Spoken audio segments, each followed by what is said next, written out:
So how is AI going to impact on the patient journey and improve quality of life for patients? To moderate this upcoming roundtable, our moderator was recognized as Lawyer of the Year in Life Sciences 2021 in France. So, to hand over to our moderator from McDermott, Will and Emery, Emmanuelle Trombe. Emmanuelle, over to you. Yeah, thank you very much, and thanks for this introduction. So I think I have nothing else to add about myself, but I'm honored to welcome a panel of very interesting, on a very interesting topic about how AI will revolutionize the patient-doctor relationship. So we have with us today Katja, who has been a practitioner in the field for 30 years. And we are going to start the discussion on the panel today with a conversation between Katja and Andrea, and Andrea, you will explain, has been living with diabetes for many years as well. And Andrea is also has worked in the pharmaceutical industry, so knows what it takes to develop a product. So I think they have a lot, and it's great to have this concrete example about their patient-doctor relationship and how is AI impacting their own relationship. So that's a unique testimony. And so I give the floor to you, Katja, to describe how your practice has evolved. Yeah, thank you very much. I'm Katja Niedermeier. I'm from Germany. And it's correct, I'm a medical doctor since 30 years now. And in the beginning, the diabetes therapy was very simple because we started to teach our patients eat the right things, check your carbohydrates, live regularly, and so it would be easy to handle. After that, you have to do your insulin syringes and stop. The doctor was the teacher with his company, and the patient had to follow, but diabetes was a prison. That's what patients said, because they had to live with regulars. And sooner or later, the diabetes therapy changed to more and more technical therapy. Technical devices took place, the insulin pumps, and nowadays the insulin pumps corresponding with sensors which are measuring the glucose, not the blood glucose, but the glucose under your skin. And it corresponds with new digital methods. And so the goal is that the patient is more free because the technique comes the therapy. But what is the relationship between patient and doctor? More and more the patient is the specialist, and the doctor has efforts to do to step behind, and often it is a step behind because the patient becomes the specialist. The patient, in our case, she is training every day. She deals with the system every day. And we as doctors and our team are very, very strongly asked to learn in the same way. For our clinical practice, it means that you have other guidelines in your practice. You have to have nurses or some people who can help you to give the data in your system, that you have data the patient is able to give in your system. And this is completely different to the therapy before. Maybe Andrea will tell us about her daily life. Okay, thank you very much. The first thing I learned, as a patient, you have to be much better than your doctor. But in this case, it's not true, so I have to tell you. Yeah. So to give you a picture what happened, it was in '78 when two doctors said to me, Andrea, there's two sentences, you are diabetic, and the second sentence was, maybe later in your life you will get problems with your eyes, with your feet, with your kidneys, with your heart, or with your brain. Oh, third sentence, take care. So that was the beginning of my diabetes career, 1978. So I started with glass syringes. My mother had to cook every day in hot water. It was followed by plastic syringes. Maybe one of you remember this time. Then was followed in the mid-80s of an insulin pen. Great. I think the first company was Novo with an insulin pen. Easy to handle. It was a highlight for me in my diabetic life. And then it was followed by, yes, the next step was an insulin pump. Katja already mentioned. It was in '95. It was an insulin pump. No more injecting 7, 8, 9 times a day, just with a catheter in my stomach. The insulin was running. Then a long time, nothing happened. The next step was a sensor. It was 2014, became the first glucose sensor. And he saw the sticking in my finger, sometimes 10 times a day for more than around about 40 years now. I didn't miss. So the sensor did the measurement for me. Then in 2018, I suffered a heart attack. So unfortunately, this doctor from '78, in this point, he was right. Sorry for that. And then, now I'm sitting here in front of you. I'm using AI. 5 years ago, I never heard this term before. And yes, I have more technical things on my body I never had. I have a sensor right here. I have an insulin pump in my bra. And I have the handheld right here. But it's the best thing I ever had in my diabetes life. Because what's important for me, diabetes is a full-time job, I have to tell you. There are no breaks, there is no holiday, it's badly paid, and it lasts until your last day you have on the earth, right? But now the safety I now have with the system, with this algorithm, which is in the handheld, the safety, and to be sure and to have more time in range, the blood glucose levels, less hypoglycemia. I once collapsed, now twice I collapsed in my life. It's years ago, but these panic attacks are horrible. I will never have it again. And the first months with AI now, the best months I ever had in my diabetic life. Although technical things on my body, you don't feel it. I used to it right from the first day. And you see what the problem for the doctor may be. You have the specialist now in front of your desk and not behind. I'm no longer the only specialist, and the problem is, in addition, that there are several systems like these, not so good as these, because it's the only one who runs really good, but there will be more and more systems like this, and we as doctors have to know them all. And this is a challenge, because you have to be sure what system will you give to which patient. That means you have to know them all, and you have masses of data to discuss with the patient, and the request of the patient is, yes, I had a problem Sunday on 5 in the morning. What do you say, doctor?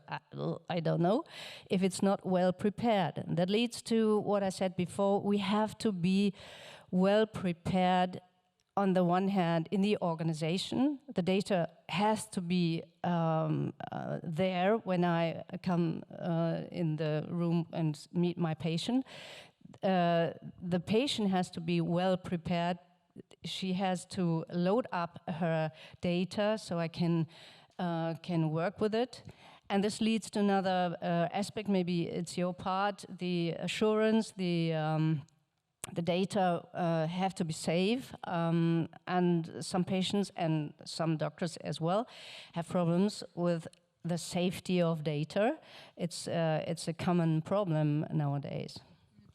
And maybe Katja, so how you described how you have to make your practice evolve, but can you give us concrete examples? So how big is your practice? How many nurses do you have or people do you have working on this coordination piece, reviewing data, and also how do you keep up with the technology? So you said it was a challenge, but in practice, what do you do to keep up? Well, I'm in practice with a partner, which is my chief. he is the boss. But we are 2 doctors. We have 4 specialized nurses, 3 nurses, 1 male nurse, and they prepare the data. And before these specialized persons are involved, there are other persons who read out the data out of the devices, the pumps or the CGM, even if they are not uploaded from at home. So 4 specialized persons only for that, but we have in addition 11 other people working with us, not specialized on diabetology, but they have to know what happens, what could happen.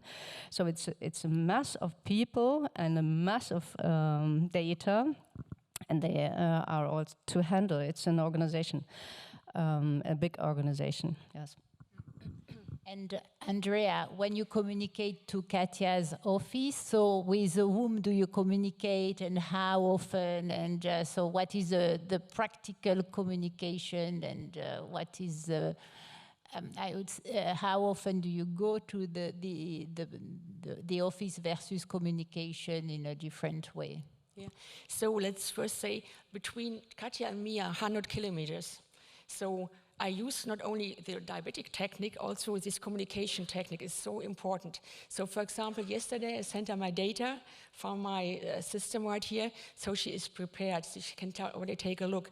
So when I go every 3 months to the doctor's office, first go in, they are reading my data again from my system, and I also have to be prepared because I live, let's say, 24/7 with the diabetes, and every day is something different. Today I'm in Paris, yeah?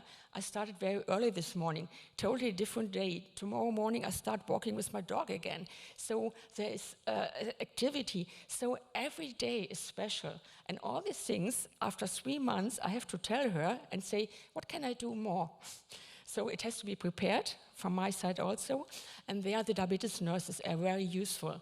So sometimes I talk more with the diabetes nurses, and they are perfect. Yeah, they explain the system.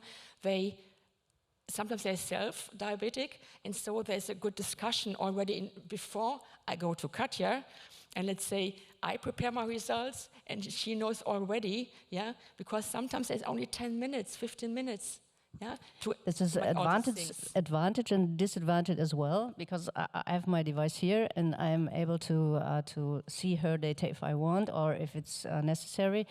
But it leads to the request of the patient. Can you look? I have a problem, as I said before, 5 o'clock in the morning. Can you just tell me by telephone? Or there is a platform in the device Andrea uses where she can upload her data and I can see it in any place in the world and to any time. But I'm a human being. I don't want to be at work any time, and so you have to organize even that. You are working very hard, very much as a doctor, but not 24 hours a day.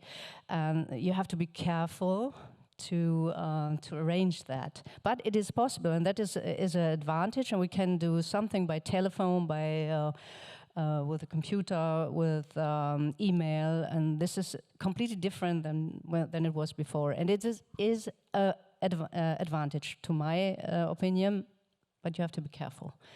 Yeah, so that's interesting. So when you read about AI in healthcare and especially in the patient-doctor relationship, there are typically three. It says it will fill some gaps. save time, free up time for doctors, and improve quality of treatment. So what do you think that at this stage of development, AI fulfills the promise, or there is still some way to go? And so what, just as a conclusion, what do you expect?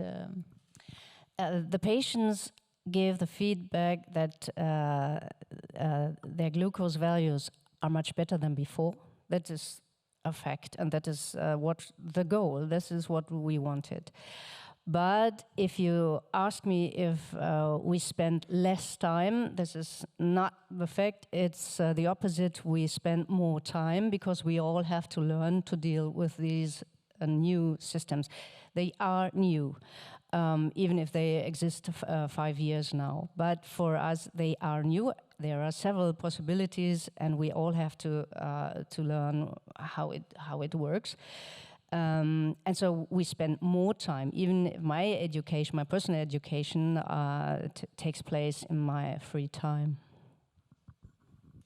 And I have to add, very important also is, because of the nurses you have, that the first training in a new system is so important.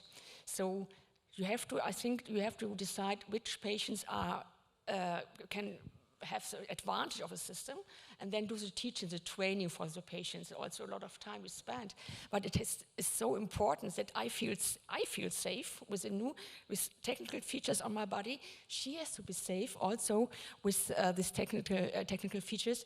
And then when these basic are done, I think both sides can be very safe, but we are learning every time. And I compared it one day with driving a car automatically. You know, you're sitting in your back row, and only the car is driving. Yeah, and some months ago I'd never have done it. Yeah, I like to drive my car, but now I would say, comparison to AI, I would sit in the back row with a coffee and with a newspaper, and the car is driving because I feel safe. And I know I will reach my goal. And the benefit of the system is the safety. And you have to build it up. You have to have trust in the systems. And by the support of such a team, it's perfect. Yeah, that's, oh, sorry, go ahead. No, I just want to add, if it's more established, it will be a benefit. This is no question. But we're talking about a small amount of diabetes patients, diabetes type 1 normally, and we have other patients. And with the new systems, when it is more established than it is now, we have the possibility to load up very quickly and discuss very quickly the problems, but we have to be organized to see or to focus on what is really important. The platforms, the apps, and all these things help.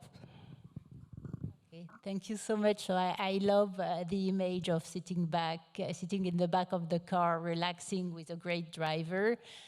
So that's a great image. Thank you so much, and we will come back at the end of the session. There will be questions, and if in the audience you have questions for Katja and Andrea, we will have a Q&A session at the back. So now turning to Patrick. Patrick is with us virtually, so you see Patrick on the screen. Hi, Patrick. Patrick is Director General for Strategic Initiative at General MedTech Europe. He leads the development of initiatives relating to value-based healthcare deployment and digital health expansion. So Patrick, you are going to present the socioeconomic impact of AI in healthcare, and the floor is yours. Well, thank you very much. Well, I apologize for not being with you on stage today in Paris due to competing meetings. I would like to congratulate, the previous two speakers, because their example was bright. Me, from my personal experience, I'm witnessing similar experience, and it's true that AI, especially in diabetes management, has made a tremendous change. So that's really great, and thank you very much for sharing with us, let's say, your personal testimony.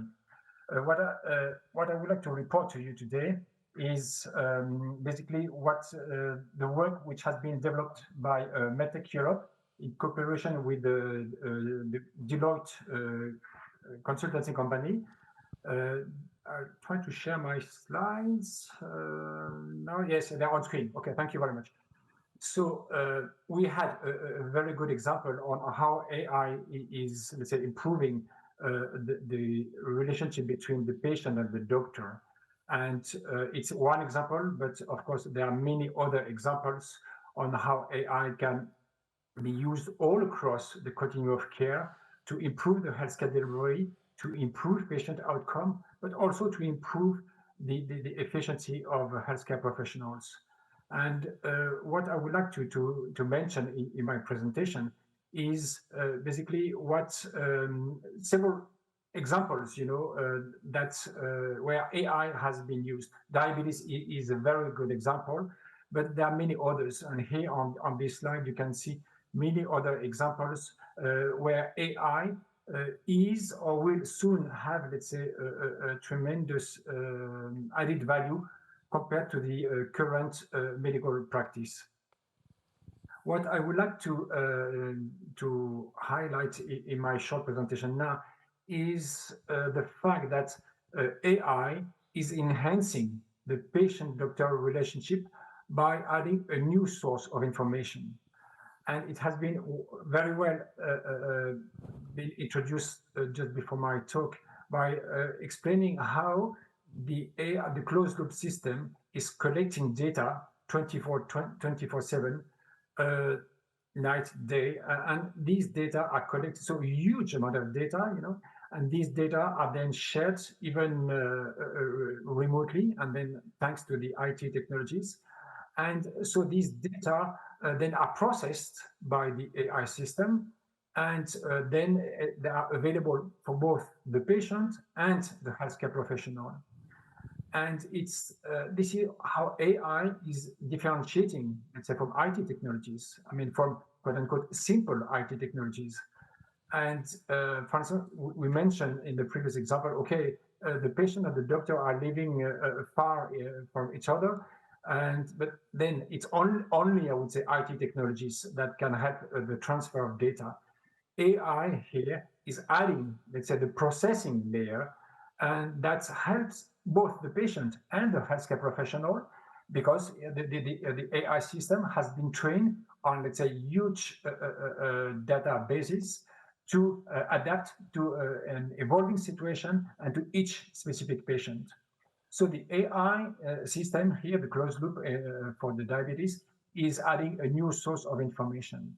And in the Deloitte report we have commissioned 2 years ago, there are some figures, and we made some, the experts, the health economics experts made some estimates, and you can see here on the upper right corner some savings thanks to this technology. Then another example is about, let's say, just to remind you that the final decision always stays in the hands of the healthcare professional. I told you before that data are shared at any time during the day, and it depends, let's say, on the availability of the healthcare professional to look at this data or not.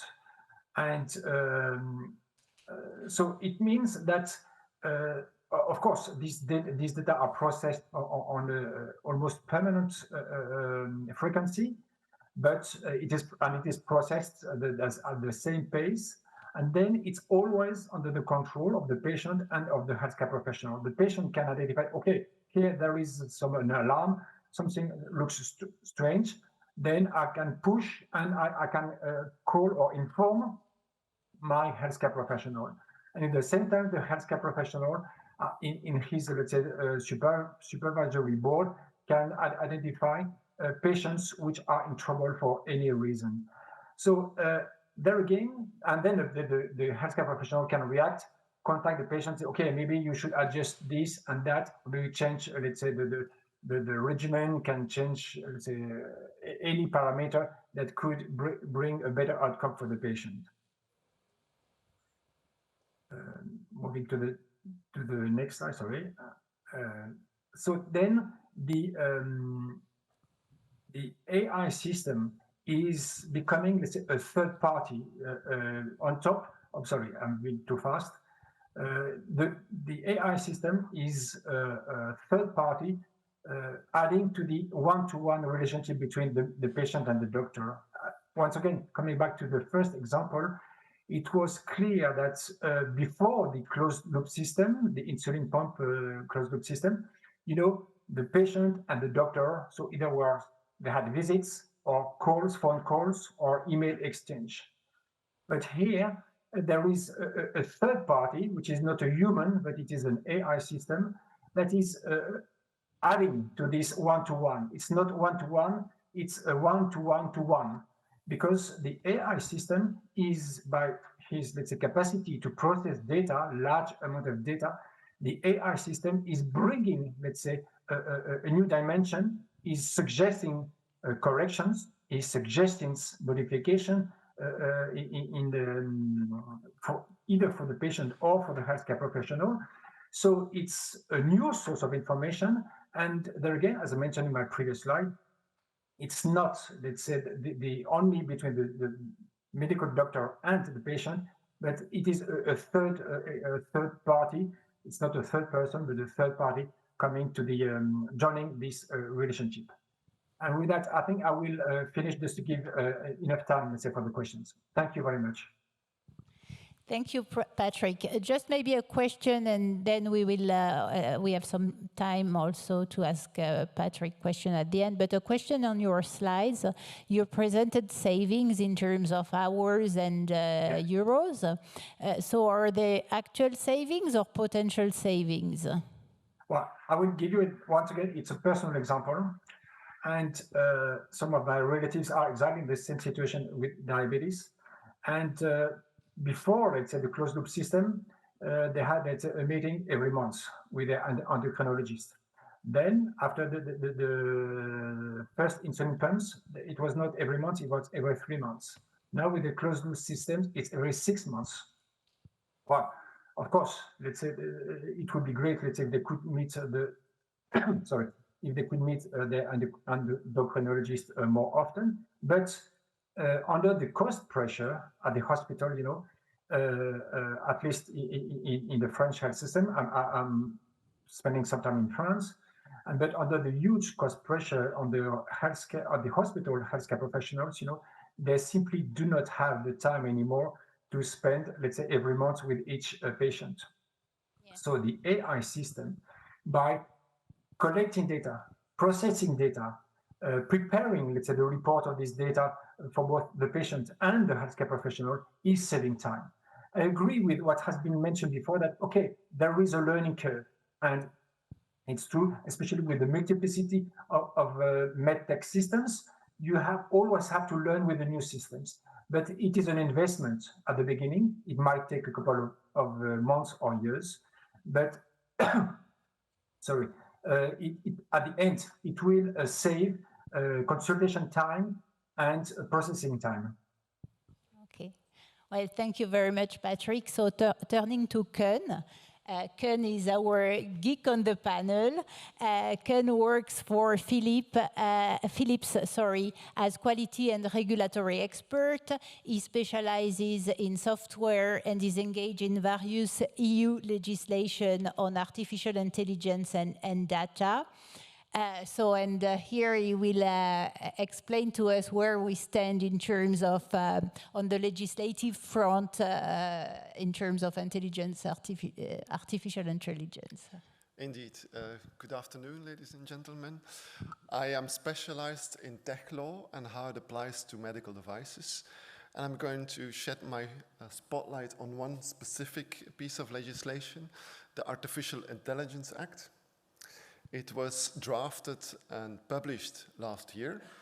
It's currently debated and amended by the Council and the Parliament, and it may become adopted in Q2 next year. It applies across the different sectors, going from cars to drones to medical devices. So it applies if medical devices are an AI system or if they contain an AI system that is a safety component of that device. Of course, you could wonder, what is an AI system? Well, the Commission has defined it so broadly that, in my view, it could be interpreted as any software. It doesn't mean that if you have a digital device, that it is also subject to the AI Act or subject to mandatory requirements. It's only subject to the requirements of the Act, to the high-risk AI system requirements, if you require a notified body for the conformity assessment of your device.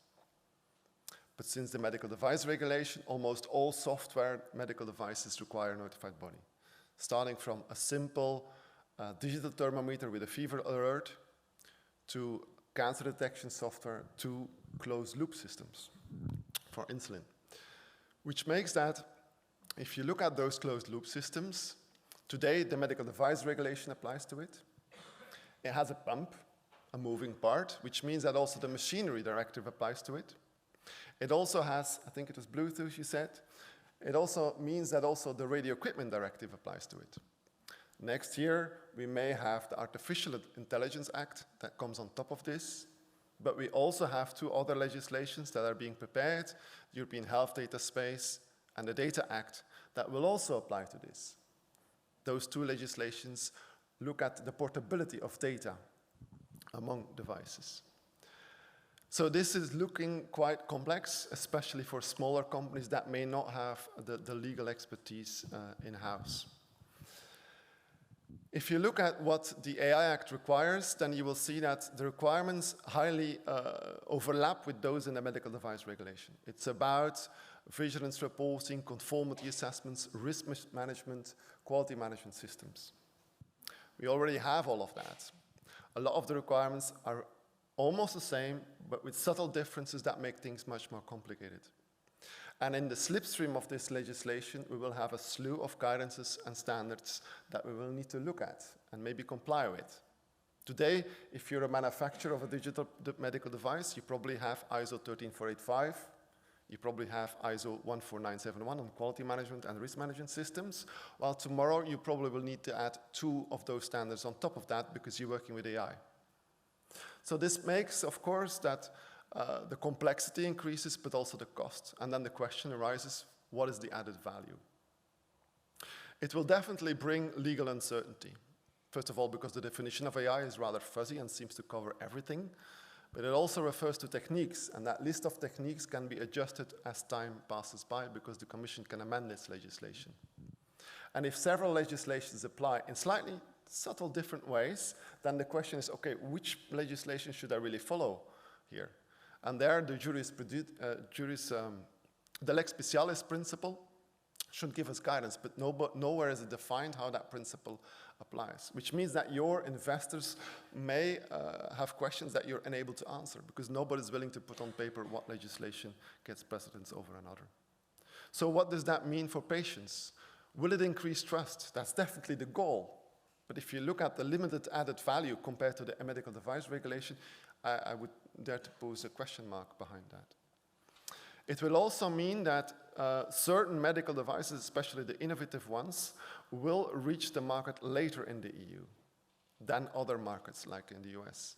Already today, it takes 9 to 16 months to clear a medical device on the EU market, whereas in the US it only takes 4 months for an AI-based medical devices on average. This will be further exacerbated when the AI Act comes into place. Worse, some medical devices will no longer reach the EU market because there are conflicts between the AI Act and the medical device regulation. What does it mean for manufacturers? Well, the AI Act definitely fills some gaps in what it means to perform good data management practices. But we didn't need a legislation to address that. We could have used standards or guidance. Will it stimulate innovation? Well, if you look at the complexity that it adds and the limited added value, I doubt that. Will it improve the competitive position of EU companies? You could also question that. It will definitely increase the legal hurdles, the complexity, slow market authorization, and increase the cost of compliance for what in my view, is limited added value. So if I would advise the people in Parliament and the Council on what to do is definitely look at better aligning the AI Act with the medical device legislation. And with that, I would close my talk, and I'm open for questions. So, thank you, Koen, and maybe a question on just to understand for what it means for medical device if the AI Act is adopted as is. Would that be a double certification, or will it be the same notified body certifying on both fronts? Do we know that or not yet? Well, your notified body will need to be designated under the AI Act, which would mean that they would need to prove that they comply with their responsibilities under the Act and that they have the expertise in-house. What this will practically mean is that probably we will see new device codes being put in place. For example, they will need specialists if you're working with neural networks that are able to look at neural networks. If you're working with random forest, they may need a specialist for random forest in place. So they will probably need to hire staff in an already overheated market. It will also, mean that time is going to be taken to be designated, and this, of course, may slow down your go-to-market. Yeah, and you gave a very interesting data point on the time to market, 4 months in the US and 9 to 16 months in Europe. Is that for AI device or a regular device? This is for regular device today. So today it takes 4 months in the US, 9 to 16 months in the EU, and for AI devices it's approximately the same. It doesn't change that much if it's AI or not. Tomorrow, depending on who you ask, it will add 1 to 4 extra months simply because there's the AI Act applicable to it. Okay. Well, again, we will have time at the end. So moving to Clara. Clara is in charge of the Alliance of Alliance Française. I have the title in French, so I was wondering whether so in French, Alliance Française des Données de Vie Réelle, which is a collective intelligence accelerator and facilitator co-founded by Pfizer and AI for Health. But maybe Clara, you may want to say a bit more about your organization, and then you will guide us through the importance of the quality of real-life data. Yes, so thank you, Emmanuelle. So AI for Health connects private and public actors to ally the best collaboration and the use of innovative technology. So I can speak about the future of AI with maybe 3 main ideas that increasingly tackle in the sector. So the first one is the combination of AI with doctor. So new tool integrated into the clinical routine to improve, among other things, the quality of care and the patient pathway.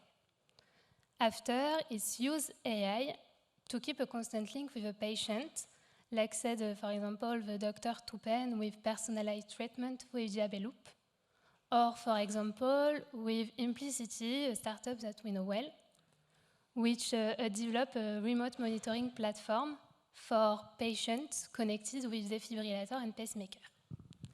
And this AI solution places the patient journey at the heart of this strategy by collecting, analyzing, and sorting all cardiovascular patient data. And they leverage real-world data in order to accelerate healthcare research and innovation. And for all that, we need a structured medical data. It's important to have the most relevant data in care. So it's around these topics that the Alliance Française des Données de Vie Réelle has been working with this issue, how to improve the quality of real-world data. So real-world data are all the data produced outside the framework of a clinical trial. And I want to focus on the importance of real-world data in the patient journey with AI, because the relevance of real-world data are no longer in question in the patient journey, so and the patient-doctor relationships. Because it's orienting the patient in this care pathway, evaluate the effectiveness of a treatment, personalize the treatment, and supporting health professionals. And having quality data allows for a reliable artificial intelligence algorithm. Thank you. Maybe stepping back, and you alluded to that, but just to get the big picture, why is it so important to have good real-world data? And what are solutions put in place to get there? So maybe we can just step back and on the problematic. So during this workshop, we share many obstacles to improve the quality of real-world data. So numerous information base that alter the quality and the objectivity of real-world data. For example, databases are not always exhaustive and often are missing clinical or biological data. For example, the result of a blood test or an imaging scanner in the SNDS. The data are not sufficiently detailed, and unstructured data, for example, physician reports, are very rich in information but very difficult to use and heterogeneous from one region to another. So patient data must be fair, so findable, accessible, interoperable, and reusable if we want to use this data to improve the patient pathway. So we talk about many solutions that I will divide in 4 axes. The first one is to acculturate, encourage, and develop the commitment of patients and healthcare professionals in data production. The second one is to use innovative techniques to standardize data. For example, a tool that scans prescription and structure data in a standardized way and addressing the lack of data through a statistical AI method. The third one is to build a regulatory and methodological framework that facilitates the use of real-world data, for example, with secure reference software, so make a software compatible and interoperable with Mon Espace Santé.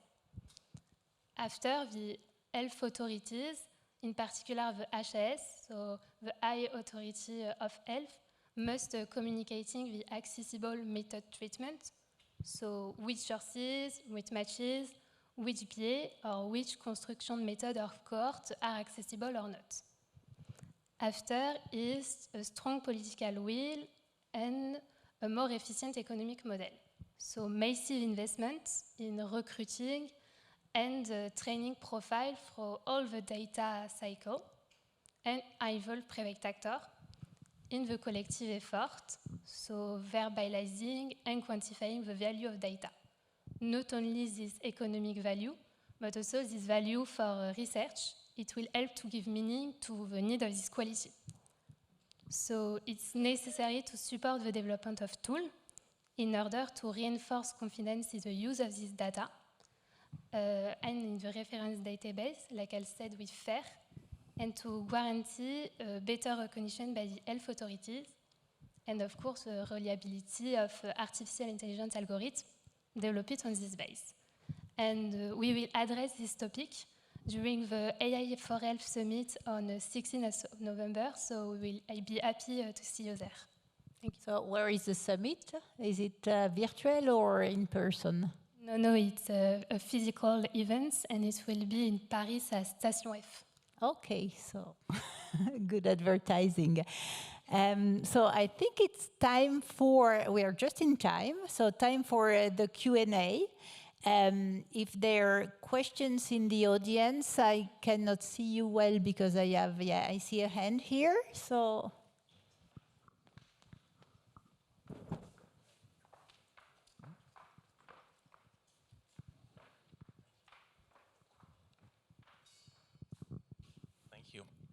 I'm Christian from Diabloop, and I have a question for Patrick, for you. Thank you for your presentation and the idea to have a third-party partner also involved. How can we help our users to build trust in the AI machine? What can we do that the output of the machine is really understood and supported and accepted by the physician that may have a different experience that is now presented from the machine? Well, that's a good question. I don't have the answer. Otherwise, I would be a rich consultant. No, I'm kidding. Well, of course, a prerequisite for the adoption and the successful adoption of AI by patients and healthcare professionals is trust in AI and the willingness to embrace AI in healthcare. It's a step, it's a major step. Probably, the first two speakers, probably can add to my answer. But, as we discussed the example of autonomous driving, I don't know if it happened to you. I had the chance to test it once, when you remove your hands from the hand wheel. Believe me, it's a big step. It's exactly the same step once let's say, you connect the closed loop, and then you let the algorithm learn and advise you and of course the healthcare professional. So from the patients' testimonies I've heard so far, I've personally heard so far, it's usually part of a process, and this is why, of course, AI systems will not be used by all diabetic patients, for instance, with the closed loop systems, but maybe in some cases, or you don't need to be a geek, to adopt this. Just realize that AI can improve your quality of life. And, the machine aspect, of AI, that means the non-human aspect of AI might be frightening maybe, but then once you realize that, let's say your glycemia is now much more stable during the night, during your activities, sports, rest and so on, then your potential fear against the machine, the AI machine, then is slowly disappearing. But there again, trust in AI, trust in the way your healthcare professional will also consider the data and the report provided by AI is critical. And maybe, Katja, you wanted to add a word, because you provided a real-life example of that, right? Yes, I would add, give us some time. It is new, and it's up to now, it's a small amount of patients dealing with the systems. We see good goals, and so we are content, but it's up to, we are as doctors a special kind of persons, because we are used to be the teachers, and now there is something which teaches us. So give us time and we will trust. I hope so. Do you have maybe on that topic, because it's an important topic about the adoption of AI, do you have resistance in your office when you propose the solution? So how does that work? Or because we talked about like Andrea, diabetes, one patient who are very expert, but maybe it's not the same in other conditions, right? This was what I mentioned before. You have to know what person is able to deal with such a system, and if you personally know what happens with such, or what could happen with the system, you are able to give it to the special person. I think most of the diabetes type 1 patients are very curious, and they can handle machines, they can handle IE, they deal very well. So. You confirm? I totally agree. Because the last step, I have to learn, I have to trust the system. And I will never forget my first night with the system. And I think I couldn't sleep, because there has to happen something now, something bad. But my line, it was not a blood glucose curve, it was a line. Like that, I had it, I think, for 20 years now. So right, the first night was trust. But then came days which are not so good, but every day the algorithm is getting better. It's a learning algorithm, and that's a perfect. I couldn't believe sometimes, and I sent a WhatsApp to your diabetes nurse that that can't be. There's something wrong with the system in positive. So we learn step by step, and the next highlight to my colleagues would be a system. I go with the handheld over my pizza, and he tells me how many carbs are in.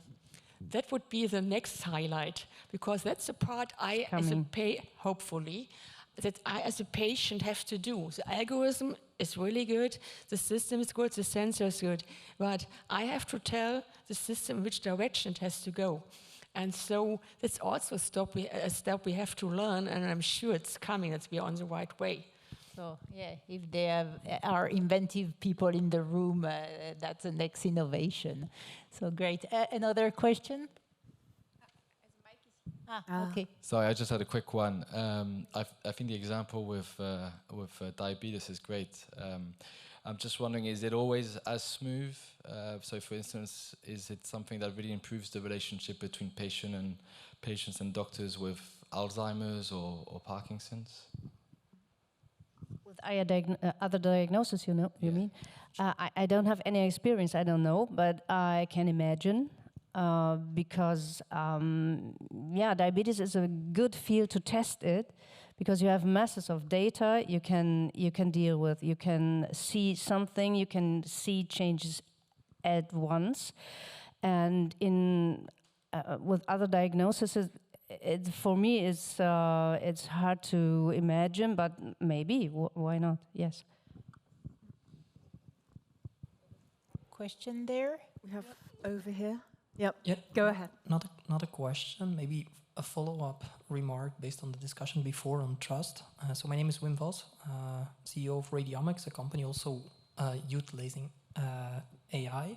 And I think a big issue with AI is that we use AI as an umbrella term for many different things. And I think there's also an aspect that we should work on actively, because sometimes AI is statistics, sometimes AI is automation, sometimes AI is something that learns, and I think that kind of explanation is also interesting, because if you speak about an AI system that uses inputs that we all know are relevant and just automates stabilization of that, you're talking about an automation tool. And I think there, in Generation Trust, that's something we should leverage more, working on terminology and not using AI as an umbrella term for everything.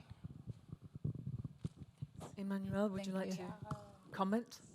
No, I think you're perfectly right, and it has become an umbrella word, and appealing for innovation, investors. So it's a kind of a buzzword, and it's true that it encompasses a number of different realities. And in terms of pedagogy going forward, I think we are not dealing with the same. Maybe our generation is the special generation, because we learned so much in short times.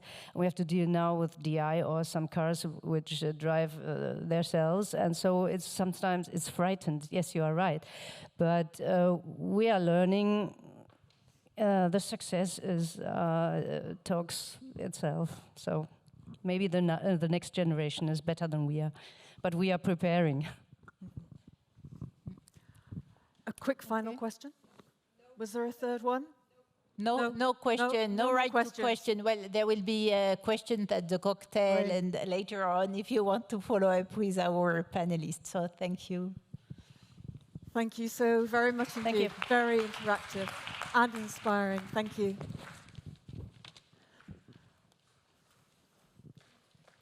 So at 5:15, so in 5 minutes' time, we'll be moving on with moving into the world of microbiome medicine. See you then.